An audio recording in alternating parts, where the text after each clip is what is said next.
হঠাৎ করেই social media সহ বিভিন্ন মাধ্যমে ছড়িয়ে পড়েছে চিত্রনায়ক মাসুম পারভেজ রুবেলের মৃত্যু হয়েছে।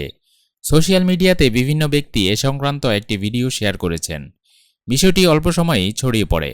তবে তার মৃত্যুর সংবাদটি কেবলই গুজব ও মিথ্যা। সুস্থ ও ভালো আছেন লড়াকু খ্যাত এই নায়ক। এ ব্যাপারে নায়ক রুবেল গণমাধ্যমকে বলেন, কি এক বিপদে পড়েছি, ফোন দিয়ে সবাই জানতে চাচ্ছেন মারা গেছি কিনা। আসলে আমার মৃত্যুর খবরটি গুজব।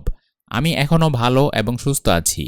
অভিনেতা রুবেল জানান, বৃহস্পতিবার ব্যান্ড তারকা শাফিন আহমেদের মৃত্যুর খবর সংবাদ মাধ্যমে প্রকাশ হওয়ার পরেই তার মৃত্যু হয়েছে বলে গুজব ছড়ানো হয়। এ ব্যাপারে তিনি বলেন, অনেকেই শেয়ার করেছেন এটা। এসব শেয়ার করার আগে তাদের যাচাই করার দরকার ছিল। এজন্যই 2 দিন ধরে শুধু ফোন আর ফোন পাচ্ছি। রুবেল বলেন, বিভিন্ন দেশ থেকে ফোন দিয়ে শুধু জানতে চাইছেন আমি নাকি মারা গেছি। আমার স্ত্রীকেও আত্মীয়স্বজনরা ফোন দিয়ে একই প্রশ্ন করছেন। কেউ বলছেন দুলাভাই কেমন আছে, আবার কেউ বলছেন ভাই মামা কাকা কেমন আছেন। আমার ভক্ত শুভাকাঙ্ক্ষীরাও এ ব্যাপারে উদ্গ্রীব। আসলে এ ধরনের গুজব ছড়িয়ে দেওয়া কাঙ্ক্ষিত নয়। তবে সবাইকে বলছি আমি সুস্থ আছি, জীবিত আছি।